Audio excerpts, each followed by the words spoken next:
الجميع الحضور الكريم بممثلي وممثلات وسائل الإعلام المحلية الوطنية والدولية الحاضرة معنا، وأيضا أرحب بجميع السيدات والسادة ممثلي الهيئات والمنظمات الحقوقية الحاضرة معنا في هذه الندوة، كما أرحب أيضا بممثلي الهيئات الدبلوماسية المتواجدة معنا. إذن كما في علمكم فإن الندوة الصحفية التي نعقدها اليوم هي ندوة مخصصة لتقديم التقرير السنوي الذي أعدته الجمعية المغربية لحقوق الإنسان عن سنة 2012، بالإضافة إلى تقرير موجز حول النصف الأول من السنة الجارية أي سنة 2013. أيضا أرحب بممثل وزارة العدل الحاضر معنا في هذه الندوة على حضوره وعلى تواجده. إذا قلت أن هذه الندوة هي مخصصة لتقديم التقرير السنوي عن سنة 2012 وأيضا موجز عن أهم الخروقات والانتهاكات التي جرى رصدها من قبل الجمعية في النصف الأول من سنة 2013. ومن ضمن الوثائق المقدمة لكم في إطار الملف الصحفي يوجد ملخص موجز عن هذا التقرير، بالإضافة إلى وثيقة تلخص أهم القضايا وأهم الخروقات والانتهاكات التي تابعناها كجمعية مغربية لحقوق الإنسان في السنة الماضية. إذن سوف لن أقرأ عليكم هذا التصريح الذي هو بمثابة تلخيص للتقرير السنوي. سأحاول أن أعرض عليكم وبشكل مركز أهم القضايا التي تناولها التقرير. إذن فالتقرير السنوي حاول أن يلامس أهم المحاور التي تشتغل عليها الجمعية كمنظمة حقوقية، سواء تعلق الأمر بالإطار التشريعي والمؤسسي أو تعلق الأمر بالحقوق أو أصناف الحقوق التي نهتم بها، سواء كانت حقوق مدنية وسياسية أو اقتصادية واجتماعية وثقافية وبيئية أو حقوق الفئات مثل حقوق المرأة، الطفل، المهاجرون وطالبو اللجوء وغيرها. إذن فبالنسبة لما سجلناه كجمعية على المستوى التشريعي بخصوص السنة الفارطة، فيمكن أن أشير إلى أن سنة 2012 قد شهدت ضمن ما شهدته تنصيب الحكومة الجديدة والإعلان عن البرنامج الحكومي الذي قدمه رئيس الحكومة أمام البرلمان، وهو التصريح والبرنامج الذي أصدرت بشأنه الجمعية المغربية لحقوق الإنسان مذكرة تفصيلية تضمنت 30 ملاحظة حاولت من خلالها الجمعية أن تشير إلى أهم القضايا التي تم تغييبها داخل هذا التصريح، والتي تشكل نوعا من الإخلال بالتزامات المغرب في مجال حقوق الإنسان. كما أن السنة الفارطة تميزت أيضا بإعداد الحكومة لبعض المشاريع القانونية، وفي مقدمتها قانون الضمانات للمنح العسكريين. هذا القانون الذي واجهته الحركة الحقوقية وضمنها الجمعية المغربية لحقوق الإنسان، لا سيما في صيغته الأولى، هذه الصيغة التي تم تعديلها، غير أن هذا التعديل لم يرقى إلى مستوى طموحات ومطالب الحركة الحقوقية. وأيضا سنة 2012 أيضا اتسمت بكونها السنة التي وضعت خلالها الحكومة المخطط التشريعي الذي تعتزم الحكومة تنفيذه، وهو المخطط الذي يمكننا أن نلاحظ بشأنه بأنه لم يتم تفعيله، إذ أن الكثير من القوانين التنظيمية وغيرها لا زالت لم ترى النور ولم تخرج إلى حيز الوجود حتى اليوم. أيضا فعلى المستوى التشريعي والمؤسسي فيمكن أن نشير أيضا إلى أن هذا التقرير قد تضمن بشكل جد مركز موقف الجمعية بخصوص الدستور المعدل لسنة 2011. هذا الدستور الذي لازم نسجل بصدده بأنه دستور لم يرقى إلى مطامع ومطالب الحركة الحقوقية وكل القوى الحية ببلادنا، إذ أن هذا الدستور لم ينتج عن ولم يكن ولد وترجمة للإرادة الشعبية والحرة للشعب المغربي، كما أن تعامله مع حقوق الإنسان هو تعامل يمكن أن نقول عنه بأنه فيه العديد أو يحمل في قياته العديد من التناقضات، إذ أنه بقدر ما يعلن التزام المغرب بحقوق الإنسان كما هي متعارف عليها عالميا، وبقدر ما يؤكد على التزام الحكومة أو التزام الدولة المغربية في إطار الدستور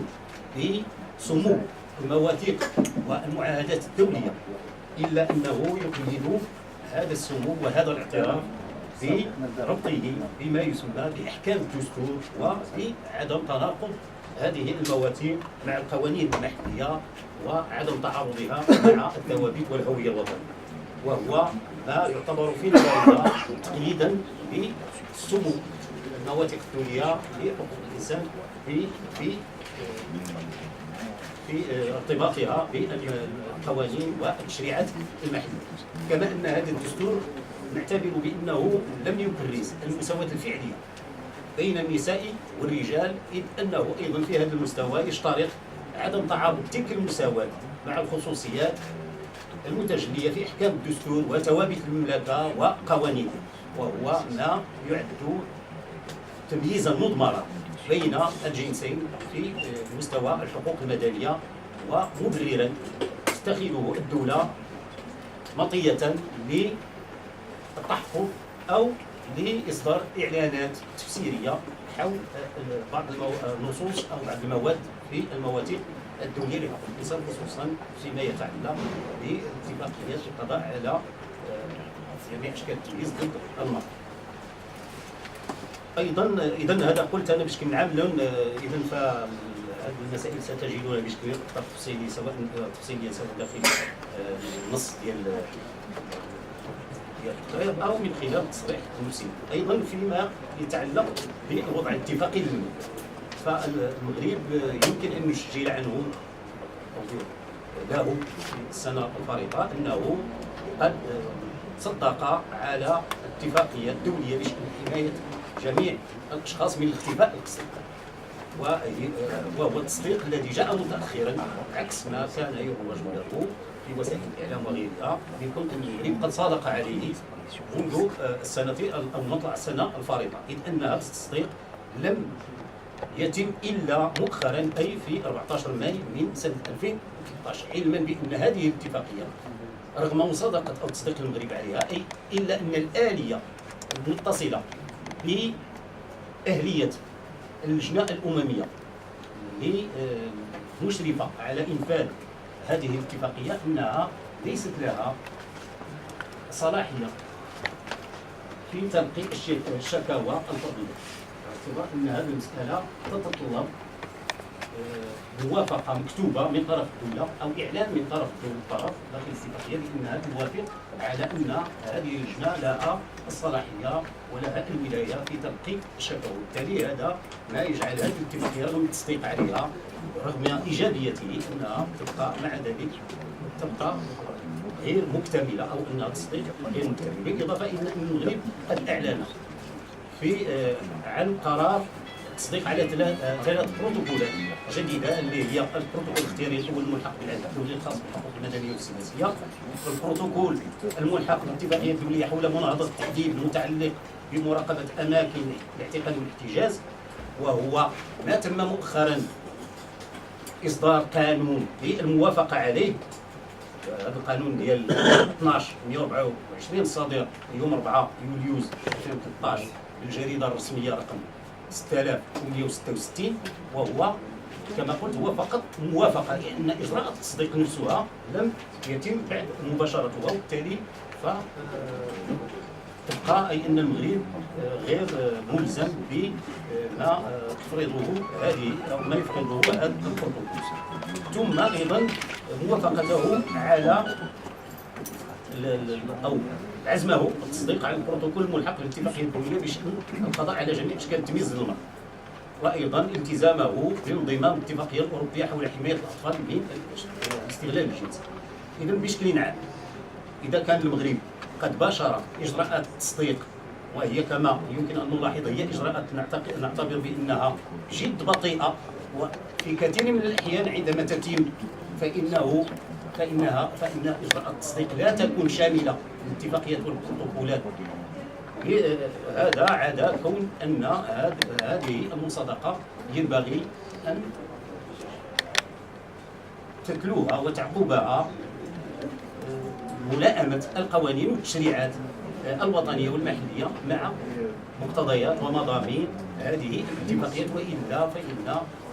هذا التصديق يبقى مجرد تصديق ليس كذا. ونحن نعلم أن المغرب هو من الدول التي كثيرا ما تسارع إلى التوقيع والتصديق، ولكن هي الدول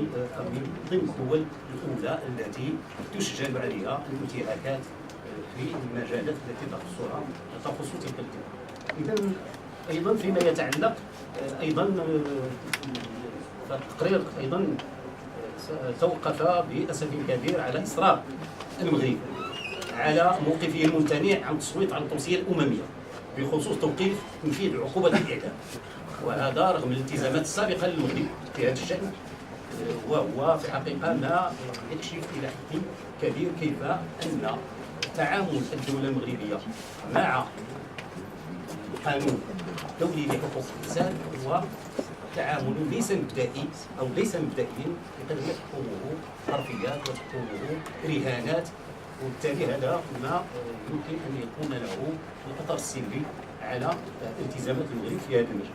أيضا بخصوص المجلس الوطني لحقوق الإنسان، فإن التقرير سجل أنه رغم عدم استجابة هذا المجلس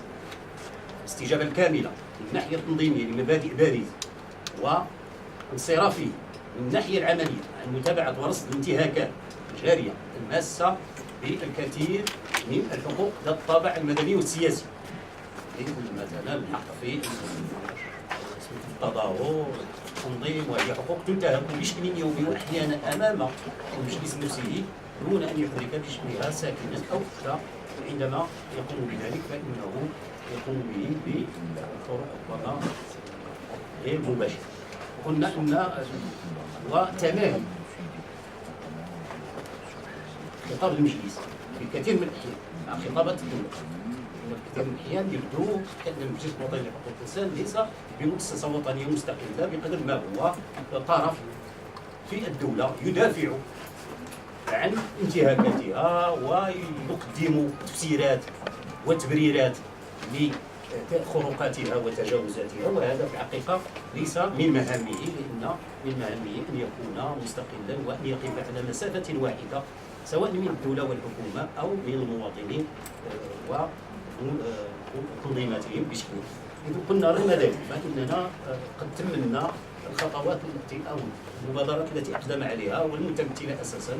في شروعه في إصدار مجموعة من التقارير الموضوعاتية والتي نعتبر أنها إيجابية، ولكن تبقى معلقة على شرط، وهو أن التوصيات التي ترد بها في الحقيقة أنها لا يتم إعمالها ولا تنفيذها، وبالتالي تبقى محدودية هذا العمل بالنسبة للمجلس. أيضا توقفنا عند كون أن توصيات هيئة الإنصاف والمصالحة لا زالت في جزء كبير منها لم يتم تنفيذها، حتى تلك التي منها لا تتطلب سوى الإرادة السياسية. وما أكثر هذه التوصيات بدءا من الانتظار النسبي والعن الدولة عن الانتهاكات الجسيمة التي مارستها ولا زالت تمارسها حتى اليوم في حق المواطنين والمواطنات، من قبيل وضع متطلبات وشروط عدم التكرار، والتكرار هو جاري، مثل إلغاء عقوبة الإعدام والتصديق على العديد من الاتفاقيات والبروتوكولات إلى غير ذلك. إذا قلنا هذا فيما يتعلق بالإطار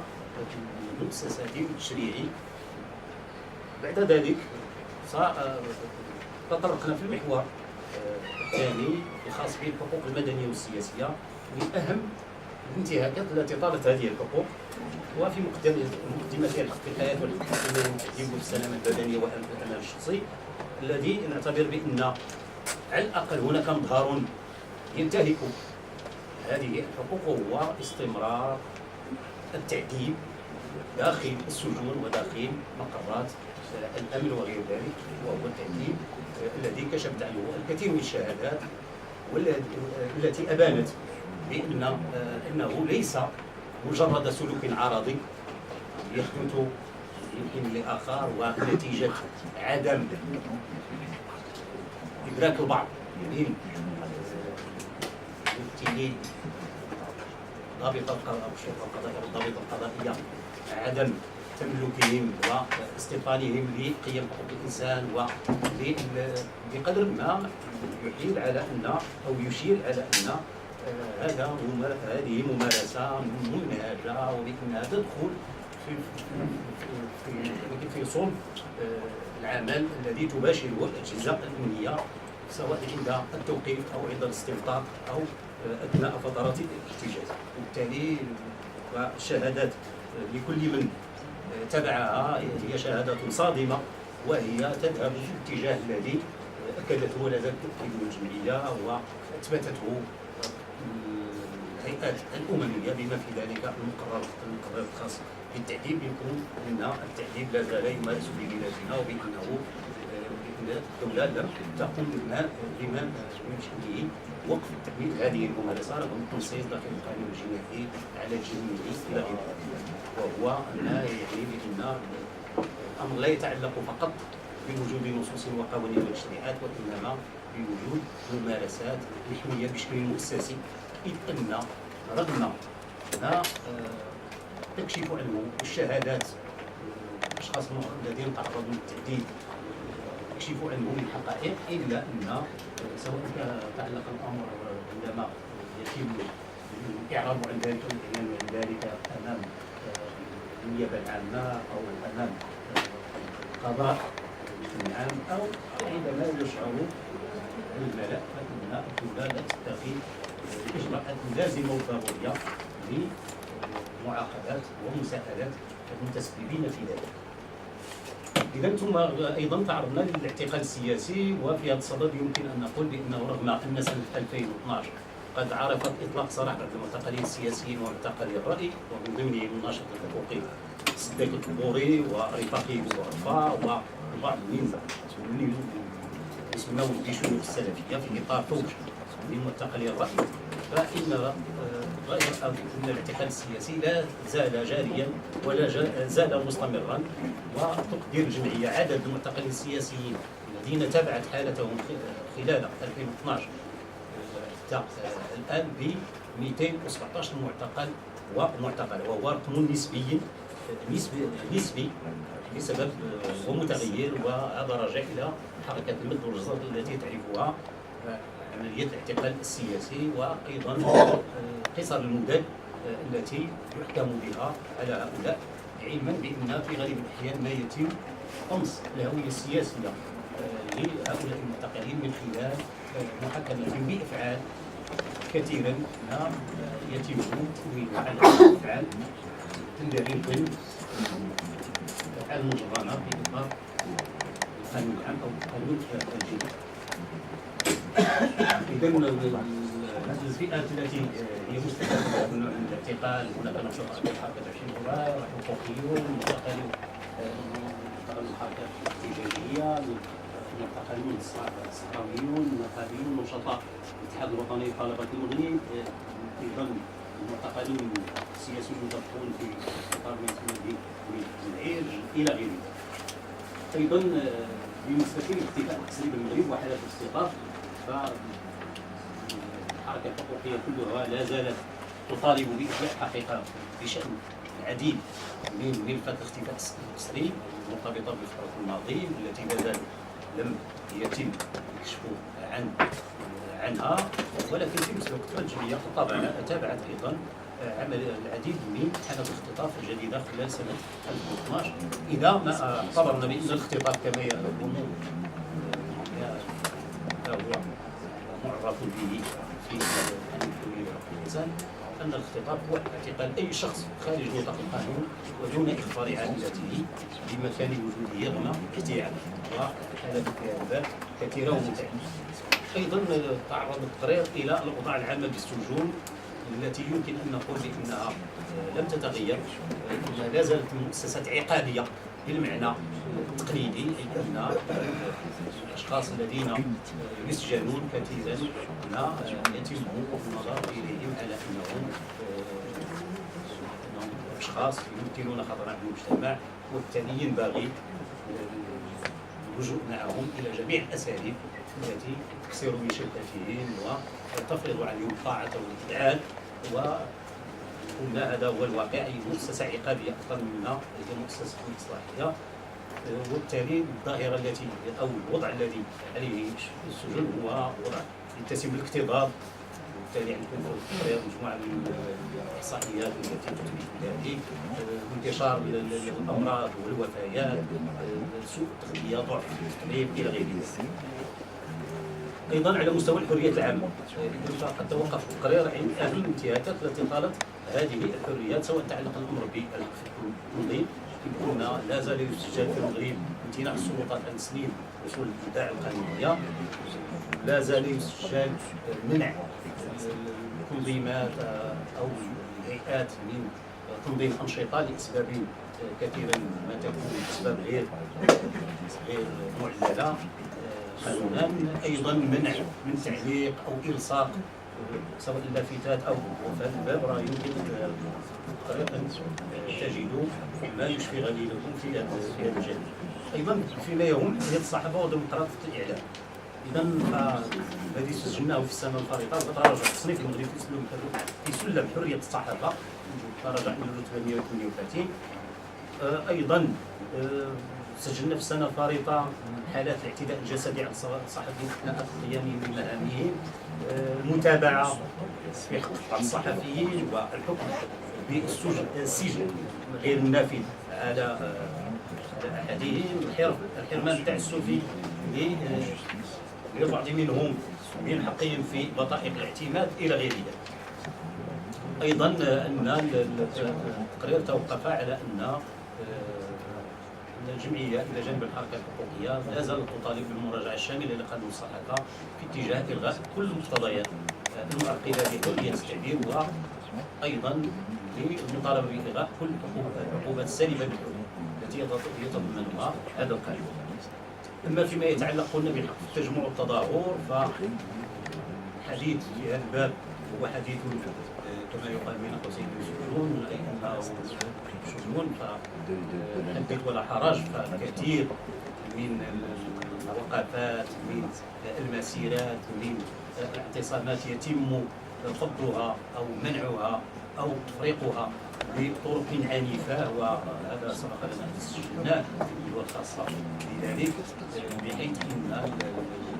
القوات العموميه لا تلتزم بالضوابط والتدابير التي ينبغي اتباعها والتي في مثل هذه الحالات، وبالتالي كثير ما يتخذ عمليات تفريق المظاهرات او الوقفات او غير ذلك طابعا عنيفا، طابعا فيه كثير من التجاوزات، استعمال العنف غير غير مضبوط، ايضا المطارده الى غير ذلك. بالنسبه ايضا توقف التقرير عند القضاء او وضعيه القضاء، اذا فتوقف عند اعلان الدوله عن تشكيل هيئه وطنيه للحوار حول اصلاح العداله، وكيف ان الجمعيه لم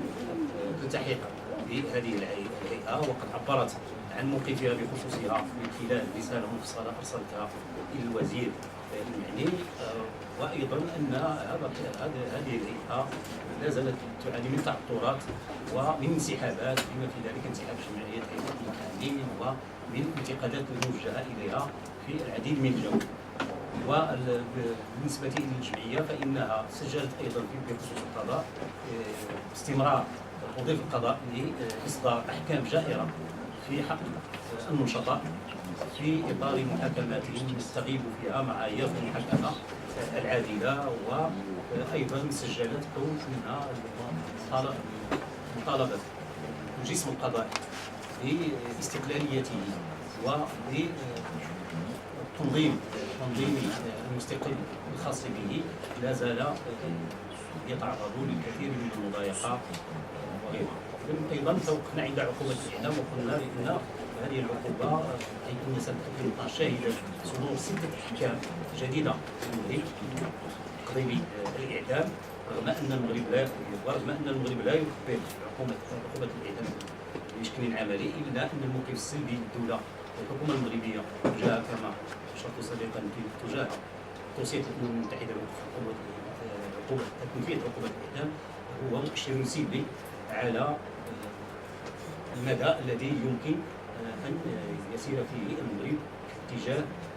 الغاء هذه العقوبه. ايضا توقفنا عند الاحكام الصادره في حق المغاربه في العراق والتي بالاعدام والتي تم تنفيذ حكم بالاعدام على احد المحكومين المغاربه هناك، ولكن نظرا للعمل الذي قامت به اسرهم والاتصالات التي قامت بها والتحركات التي قامت بها الحركه الحقوقيه المغربيه ساهمت الى حد كبير في تنفيذ باقي الاحكام. ايضا بالنسبه للمدافعين عن حقوق الانسان فعرفت ايضا سنه 2012 هجوما مكثفا على هؤلاء المدافعين عن حقوق الانسان وانتهاكا للاعلام العالمي لحمايه المدافعين عن حقوق الانسان. بالنسبه للمحور الثالث الخاص بالامور الاقتصاديه والاجتماعيه فالمؤشرات كلها تشير الى ان المغرب يمر بمرحله جد دقيقه على المستوى الاقتصادي والاجتماعي، اذ ان كل المؤشرات هي مؤشرات متدنيه وهي مرشحه للمزيد من التدني، فيمكن ان نتوقف فقط على ما اصبح يشكله الدين الخارجي من اقليم على الانتاج او الناتج الاجمالي العام،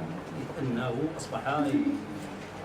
يتجاوز تقريبا 58.8%، اي انه يقارب 60% من هذا الاجمالي. واذا ما عدنا الى بعض النشرات التي تصدرها الخزينه العامه فاننا سنلاحظ انه مثلا غير في نهايه ابريل 2012 ان خدمات الدين وحدها كانت تمتص تقريبا 12 مليون درهم. اذا بالتالي فهناك وضعيه جد مقلقه بالنسبه للاقتصاد المغربي، وما يمكن ان ينجم عن هذه الوضعيه من تاثيرات سلبيه على اوضاع الحقوق الاقتصاديه والاجتماعيه متقدمه. اذا ففي هناك نسبه الفقر اللي كتقارب الان حوالي 8 ملايين من المغاربه هم فقراء معرضون للوقوع في الفقر. ايضا هناك ازيد من مليوني مواطن مغربي يعانون من سوء التغذيه الى غير ذلك. اذا قلنا وهذا ما يفسر الحركات الاحتجاجيه التي لم تعد كما كانت في الماضي مقتصره على بعض الحواضر الكبرى وتكون او تتخذ طابعا دوليا، اذ اصبحت هذه الاحتجاجات تشمل كل مناطق المغرب حتى المناطق التي القصريه او التي لا نكاد نسمع بها او لم نسمع بها الا عند انطلاق هذه الاحتجاجات، وايضا اصبحت شامله واصبحت تحرك جميع او فئات واسعه من المواطنين. ايضا فبالنسبه للحقوق الاقتصاديه والاجتماعيه والثقافيه، هناك الحق في العمل، هناك فروقات وانتهاكات بهذا الحق، بدءا من الحق في العمل وفي الشغل. وهنا نسب البطاله داخل اوساط المعطلين عمل الشواهد او عمل الشواهد العليا هي في ازدياد وفي ارتفاع، خصوصا اذا جمع الاعتبار ان ينبغي ادخال اعتبار ديال ان الديون السكاني وغير ذلك، لان في الاحيان يتم احتساب هذه النسب على الاحصاءات القديمه وسابقه. اذا وهو الامر الذي ادى الى احتجاجات ربما كلنا يعرفها، خصوصا على مستوى الرباط. هذه الاحتجاجات التي كان ابرزها خلال السنه الفارطه اعتصام مجموعه الطرق العليا المصريه من 20 يوليو 2011 بملحقه وزاره التربيه الوطنيه. هذا الاعتصام الذي شهد فاجعه استشهاد اطار الابطال الجهاد زيدون بمستشفى البيضاء 24 يناير، واصابه زميله الهواس وعمر كاوي بفتح البريد. وبالتالي منذ ذلك الوقت الحركه الاحتجاجيه للمطالب بمختلف اصنافهم وبمختلف فئاتهم على هي مغادره، سواء هنا في الرباط او في غيرها من المدن المغربيه. ايضا الحقوق الشغليه هي الاخرى عانت الولايات من تضييق التنظيم، من تضييق الحريات النقابيه.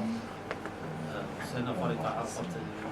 كثير من الانتهاكات في هذا المجال، وقرر تحدث عنها بنوع من التفصيل والاسهاب. ايضا الحق في السكن لا زلنا نسمعوا او نتابعوا بشكل دائم قمع المظاهرات السلميه للسكان المطالبين بالحق في السكن. لا زلنا نتابع حالات من الاخلاء القسري للمساكن في خرق سافر لالتزامات المغرب بموجب الدوله الخاصه بالحقوق الاقتصاديه والاجتماعيه والثقافيه، في غياب بدائل الذين يتم افراغهم من المساكن. غالبا ما يفرغون في العراء دون اي حمايه، بل ان عمليه الافراغ كما توقف عند هذا التقرير افضل في احيان عديده او على الاحيان الى وفيات والى موت بعض الضحايا كما وقع في نسبه الطنجه وغيرها. ايضا في خط الصحه هناك تقرير تفصيلي حول الوضع في الصحه، فهناك ضعف التمويل العمومي للصحه وارتفاع نصيب النفقات الذاتيه من جهود الاسر المغربيه بما يعادل 150% من النفقات الاجماليه عن الرعايه الصحيه. تعثر الفشل نظام المساعده الطبيه لذوي الدخل المحدود ما يسمى بالراميل والدليل، تراجع الخدمات الصحيه الوقائيه والرعايه الصحيه الاوليه والتربيه الصحيه لصالح نظام العلاجات الذاتيه المكلفه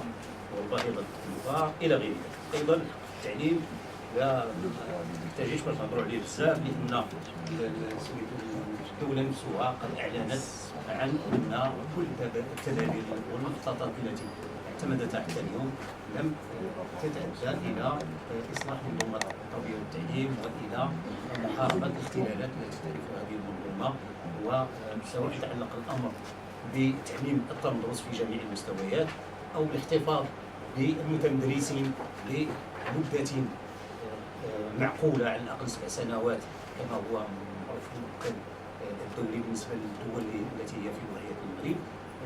بالتالي كاين هناك تسرب، هناك الهضر المدرسي، الأمية لا زالت تجتم بثقلها على المغاربة أن نسبها وإن انخفضت إلا أنها لم ينخفض ذلك الانخفاض المطلوب. بالنسبة للسكان المغاربة البالغين حسب منظمة اليونسكو الذين لا يلمون بالقراءة والكتابة نحو 40%، كما أن نسبة الأمية داخل فئة الشباب ما بين 16 و 24 سنة تقارب 21% وأغلبهم للنساء. أيضا الحقوق الثقافية أيضا هي أخرى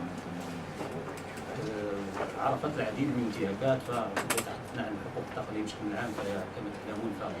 فربما تعتبر أو تعتبر الحقوق الثقافية هي ما عرفتش شنو نقولوا لها حنا لونكوب او سميتو بوفر ديال لوغوزيومان، تقريبا القريب او الفقير ديال حقوق الانسان، وبالتالي فهي اخر ما كثير ما ينظر الى الحقوق هنا تمثل نوع من الطرف، وبالتالي هي غاخذ راه في الطعام، وبالتالي فما ماشي ضروري نهضروا شنو هي الميزانيه المخصصه لها وشنو هي البنيات الموفره لها. فحنا كنمشي لنا اغلبيه المدن لا تتوفر لا على خزانات ولا على متاحف ولا على مركبات ثقافيه ولا على قاعات العرض السينمائي ولا على مسارح، وحتى ان توفر بعض من هذا فغالبا ما يكون في حدة متابعة او يكون الصريح منها للاستفادة جد محدود وقت. ايضا توقفنا عند وضعية الحقوق الثقافية واللغوية الامازيغية. اذا فرغم ايجابية الاعتراف باللغة الامازيغية كلغة رسمية الى جانب اللغة العربية، الا ان وهذا الاعتراف لم ينتج عنه او لم تتم ترجمته الى فعل ديال الحماية والنهوض باوضاع هذه الثقافة. حتى التدريس اللغة الامازيغية هو تدريس لا زال لم يتم تحقيقه ولا زال متروك للعاملين في مجال التدريس، اي هيئة التدريس والنيابات وغير ذلك لتدريس اللغة وعدم تدريسها وتعويضها بنشاط آخر. بل أن عندما نتحدث عن تدريس اللغة الأمازيغية فغالبا ما يجري الاعتقاد بأنها تدرس كمادة حاملة للمواد الأخرى، أي ندرس بها الرياضيات، الجغرافيا، التاريخ، والحال أن الأمر ليس على هذا النحو، فهي تدرس كلغة بحال الفرنسية بحال الإنجليزية، وبالتالي وكأنها لغة تستعمل فقط للتواصل ليس إلا وليس لإنتاج وبناء المعرفة نفسها. ثم توقف التقرير أيضا عن وضعية حقوق المرأة